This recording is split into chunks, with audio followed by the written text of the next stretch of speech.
Broadcasting live from the University of North Texas, this is NTTV News at Noon.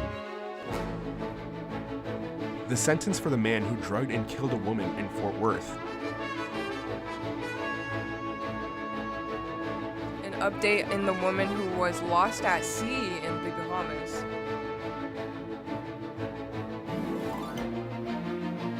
Oil prices are continuing to climb, but we'll tell you why.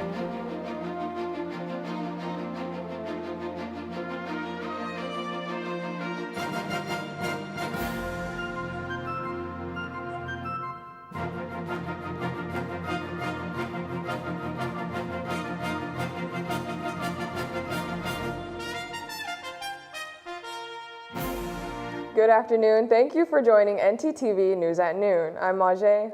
And I'm Varun Engineer. A Fort Worth man is sentenced to 40 years after being convicted of assaulting and drugging a woman who later died. The man convicted is identified as Caleb Mickens, also known as influencer Cash Cartier. Prosecutors said that Mickens called 911 reporting that his dog attacked the victim Sheila Cuevas. The DA later confirmed that the dog was not responsible for Cuevas' injuries. In court, several women also came forward and described the abuse they experienced from Mickens. Houston's police department busted a large-scale vehicle fraud ring involved in transferring stolen vehicles. Using a fraudulent mechanic lien, the perpetrators managed to transfer the vehicles from California to Texas. Houston's PD executed a search warrant last week seizing 9 exotic vehicles, along with cash and assets totaling more than $900,000.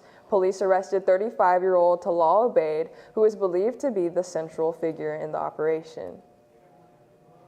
If you have been waiting for oil prices to drop after the ceasefire between the U.S. and Iran, you may be waiting more. The flow of oil throughout the Strait of Hormuz is still blocked as of Thursday morning. Crude prices rose to around $100 a barrel, despite some drops on Wednesday. The average price of gas continues to increase here in the U.S. This second blockage to the state comes after Israel struck Lebanon yesterday. The 2-week ceasefire deal is not yet stable as the Strait of Hormuz is still not opened.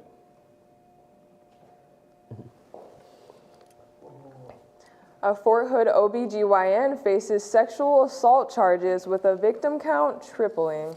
CNN's Adam Scheindler has the story.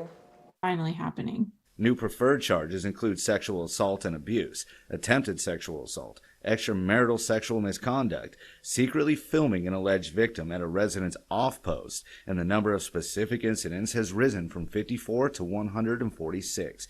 It's bittersweet news for alleged victims of an Army doctor they once trusted.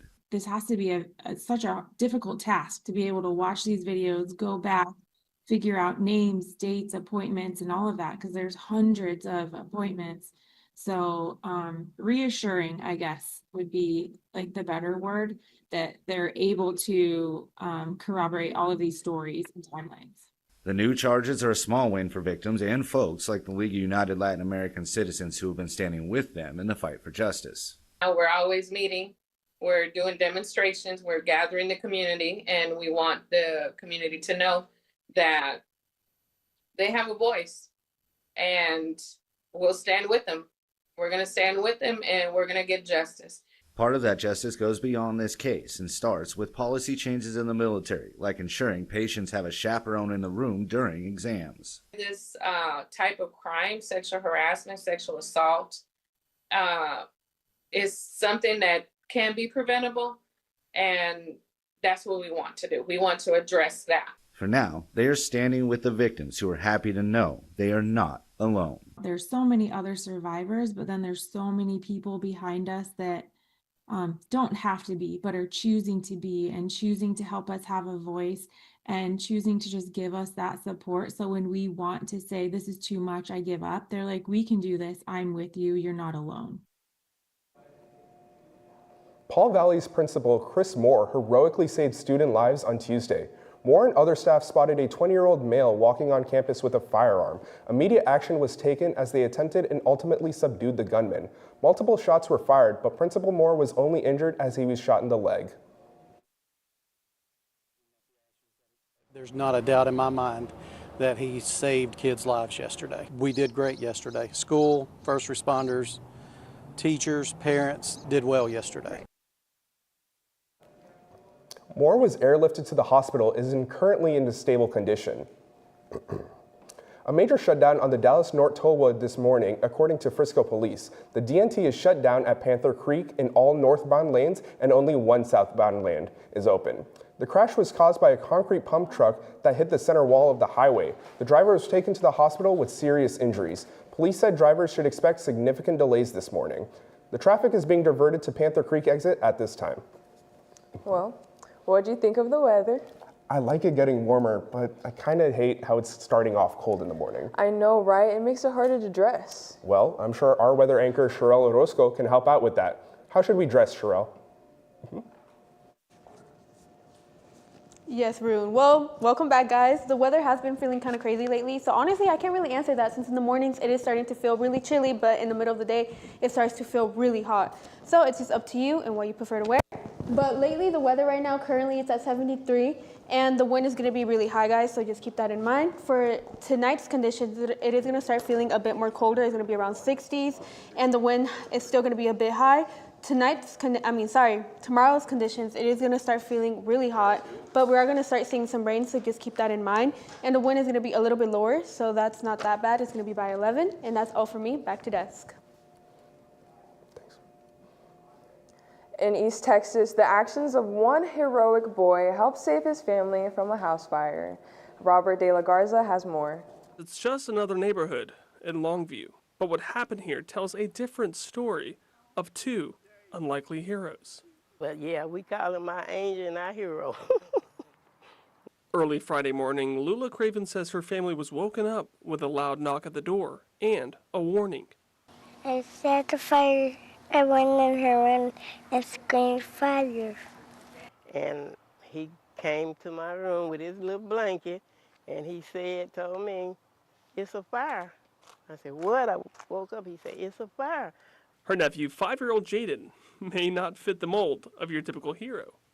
I didn't be scared though. No, you weren't scared. I wanted it. But in that moment, he was exactly what the family needed him to be. You're not my friend. Because the actor said I'm a superhero too. I'm a superhero too, he said. At the same time, neighbor Jana Herrera was on her way to work where she says that morning she took a different route. Because when I rounded the corner, I saw that, oh my gosh, their house is on fire. Herrera, a contracted EMT and volunteer firefighter, didn't hesitate. Called out, hey, is anyone in here? And they yelled, yeah, we need help, we need help. Got her on the Hoyer lift, and we were rolling her out as the smoke was coming in. The right place and the right time for Herrera, in a moment where everything had to go right. Everything just kind of happened just perfectly, so. In a moment that could have ended in tragedy. So all I'm thankful for, we all got out. And nobody really got hurt that bad. Two unlikely heroes made sure it didn't. Coming up, more on a criminal investigation in a popular vacation spot. And a look at two polar species facing harsh conditions coming up.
A man who said his wife fell from a boat in the Bahamas has been arrested. His name is Brian Hooker. His Bahamas-based attorney issued a statement that said Mr. Hooker denies any wrongdoing and rejected claims made by the victim's daughter. On Wednesday, a U.S. Coast Guard official said it opened a criminal investigation into the disappearance on Wednesday. Brian posted on his Facebook saying that despite desperate attempts to reach her, the winds and currents drove us further apart.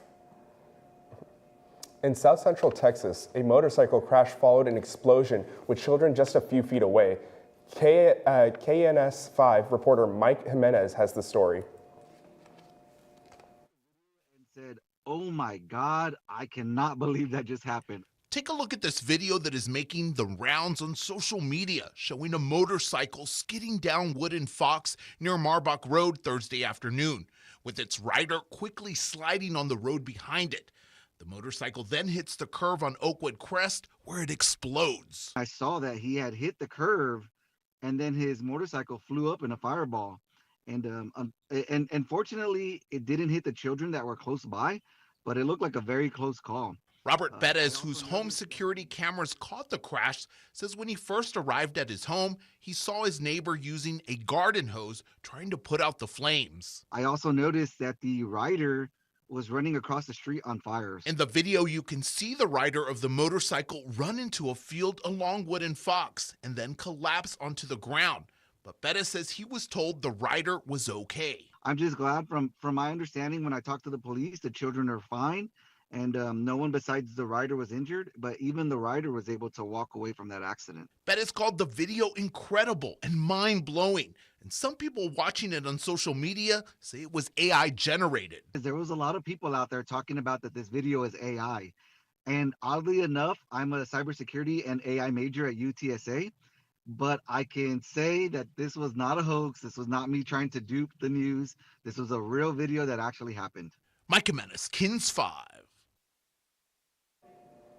An 18-year-old was attending a Los Angeles No Kings protest when they were allegedly struck with a projectile fired by a federal agent. We have the footage. This video appears to show the moment an 18-year-old USC student was struck in the right eye by a projectile allegedly fired by a federal agent. Tucker Collins attended and documented the No Kings protest last month in downtown Los Angeles. His attorney, who provided the video, told CNN the projectile was fired by a Department of Homeland Security agent, and it destroyed his eyeball and fractured the bones in his eye socket. When asked about what transpired and why the projectile was fired, DHS said in a statement, "The First Amendment protects speech and peaceful assembly, not rioting." The agency claims, quote, rioters threw rocks, bottles and cement blocks at officers, and that 7 warnings were issued before crowd control measures were deployed. Collins's lawyer said, quote, Tucker suffered a life-altering injury documenting a protest, not participating in violence. DHS did not answer whether the agency provided treatment or has been in touch with Collins since his injury. Collins studies astronautical engineering with a minor in cinematic arts. His attorney says he has kept up with schoolwork as he recovers, despite being partially blinded. There is a lot of uncertainty surrounding UNT and the recent program cuts. Many are experiencing the effects of it in real time. I spoke with linguistics professor Francesca Cape, who expressed concern for her students. A $45 million deficit, UNT students are asking questions about how the school is spending money. Last week, Abby Lee Miller spoke in the Union Lyceum, and Miller's website says appearances can cost more than $10,000. The university also recently gave the athletic director a new contract with a big raise. To have her come speak, what is your opinion on that? That's disgusting. Obviously, it's ridiculous. I don't really want to know how much they spent on it, especially knowing we're in a $45 million deficit. Last week, University President Harrison Keller told us solving the budget problem is a top priority. We are doing everything we can to have decisions made about courses and programs before we open up spring registration. Well, you know, registration's opening soon, and I can't even see what classes are going to be offered right now on my UNT, and knowing I'm a journalism student, and a lot of the classes I need to take, they have to be in person. President Keller says the budget problem comes from fewer foreign students enrolling and a reduction in state funding. With NT Daily News, I'm Andy Scott. Well, Varun, I had plans to go out, but I've been hearing that we're getting spring rains. Well, I know our weather anchor, Sherelle Orozco, can help fill us in. What's happening, Sherelle?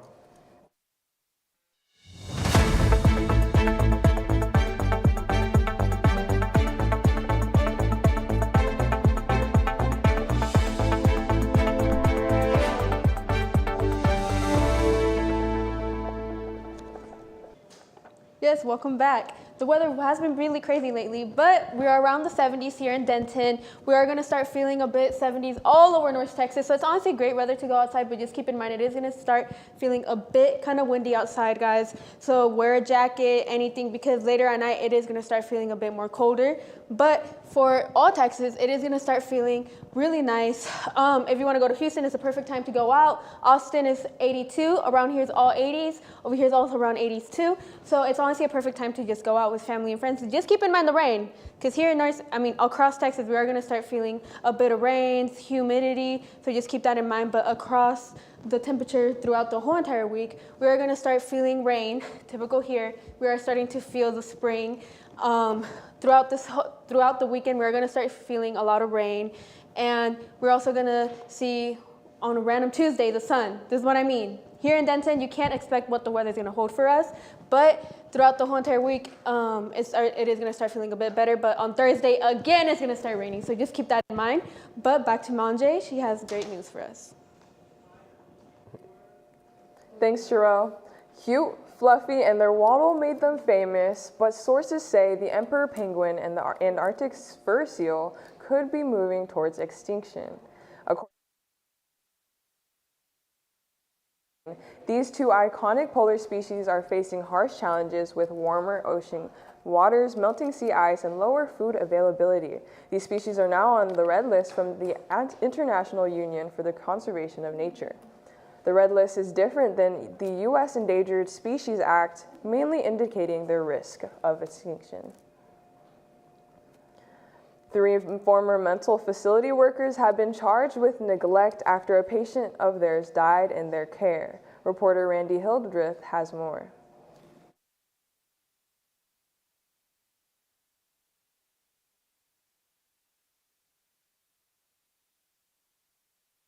The Psychiatric Institute of Washington is under the microscope again. This time, 3 former employees are charged with criminal negligence in the death of a 58-year-old patient. When medical professionals are paid to save lives, and instead they stand and watch a life disappear and slip away, that is not mere negligence. That is criminal behavior. U.S. Attorney for D.C. Janine Pirro accuses 2 former psychiatric technicians and a former nurse of waiting 21 minutes to take action to help a patient in medical distress. They didn't check him. They didn't reposition him. They didn't turn him. They didn't call a code blue.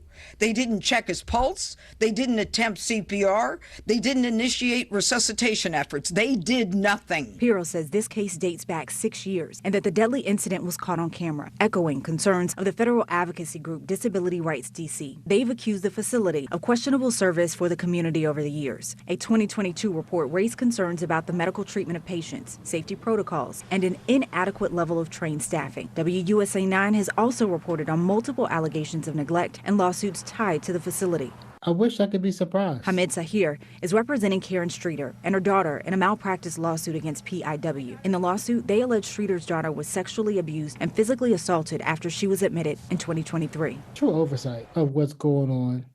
A third party, if need to, come in and make sure that things are on the straight and narrow. Coming up, a Texas baseball team won their series against a Pacific Northwest team.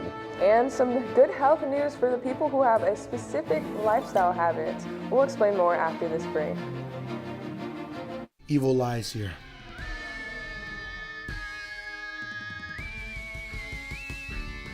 Go, go, go, go, go, go, go, go, go, go.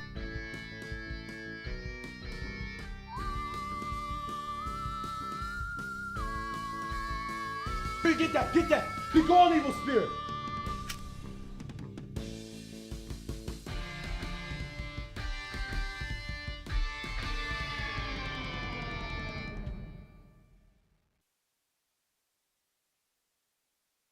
Evil lies here.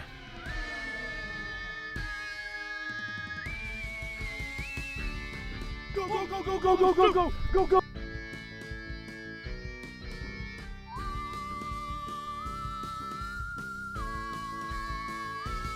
Get that. Be gone, evil spirit.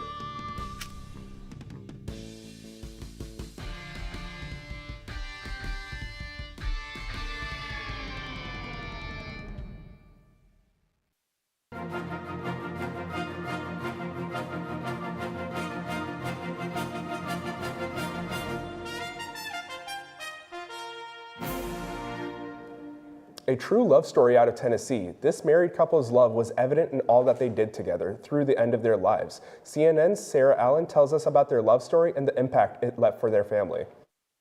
You never said one name that you didn't think of the other. John and Alice Trice's daughter, Angela, says her parents are the epitome of what it means to grow old with someone. John was born in Lebanon. Alice grew up right down the road in Mount Juliet. They actually met at a Green Hills Club at a square dance. And last Thursday, John took his final breath around 1 p.m. and Alice took hers just 9 hours later. Truly, one of them would not have wanted to live without the other, and they didn't have to. Angela says her parents devoted a lot of their life to the Wilson County Fair. John was the first president of the fair, and Alice started the flower show that still happens every year. And John's dedication to the Wilson County Fair even led him to have a road named after him. Driving towards Fiddler's Grove and the agricultural sites, it's one of the first signs you see. They were a great example of a couple that was heavily involved in their community and gave back in every way possible. Both Randall Clemens, the current fair president, and Angela say their accomplishments truly coincided with each other. And 70 years is a long time. I asked Angela if her parents had ever told her the secret to a love like theirs. You know, Dad used to say just put God first and then just be there for one another. Majay, how long have you been with your boyfriend? 4 years now, going strong. Oh, that's nice. Well, if you're both considering marriage, then I have good news for you both. But our segment anchor, Aaron Erie, has the story, so I'll let him tell you about it. Aaron?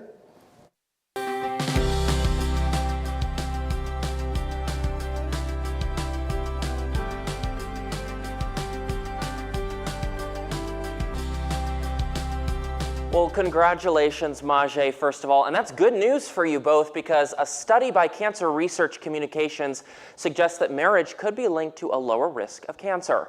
The study shows that unmarried women are at an 83% higher risk and unmarried men are at a 68% higher risk.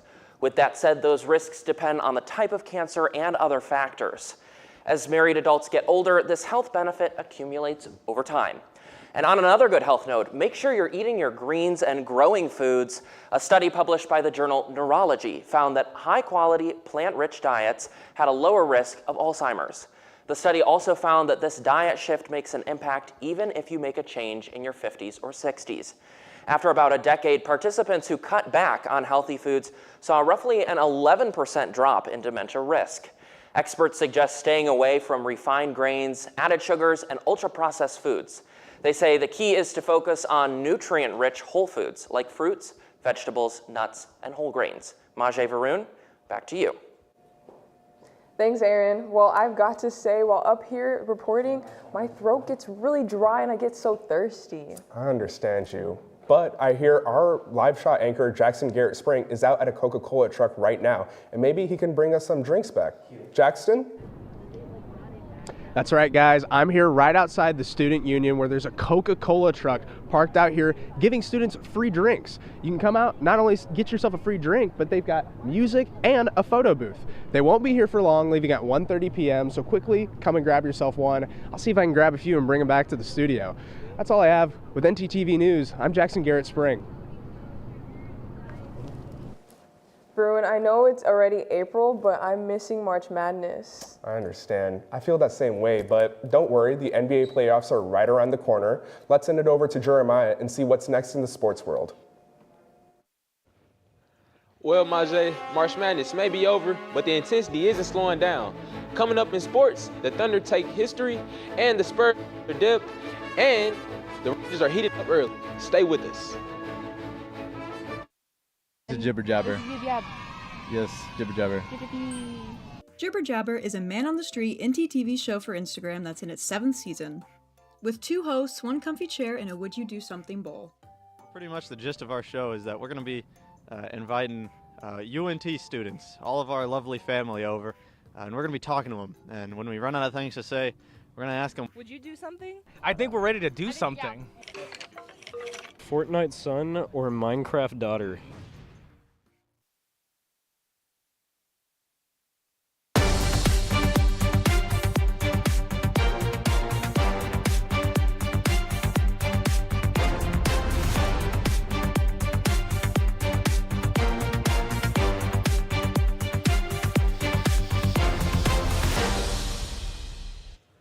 The Oklahoma City Thunder are making history while defending their title.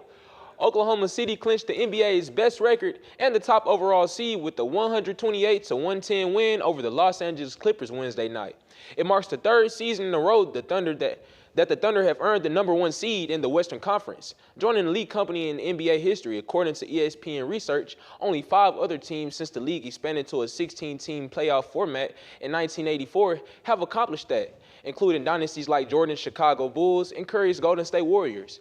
And it doesn't stop there. The Thunder have racked up 132 wins over the last 2 seasons, including a 68-win campaign last year and 64 wins this season with games still left to play. And even without 2 of their top young stars, the San Antonio Spurs went crazy last night. San Antonio defeated the Portland Trail Blazers 112-101, despite being without Victor Wembanyama and Stephon Castle due to injuries. Instead, it was a full team effort. De'Aaron Fox led the way with 25 points, while Keldon Johnson added 20 off the bench. And rookie Carter Bryant chipped in on a season-high 17. The Spurs had 6 players scoring double figures, showing their depth as the playoffs approach. San Antonio now sits at 61 wins on the season and continues to build momentum heading into postseason. Moving on to the Rangers, the Texas Rangers are heating up early in the season. Texas completed a 3-game sweep of the Seattle Mariners with 3-0 last night, closing out the series with a dominant pitching and timely hitting. The Rangers held Seattle to just 3 total runs across the entire series, showcasing one of the most efficient pitching performances of the young season. With the sweep, Texas has now won 3 straight games, and is beginning to build momentum moving forward.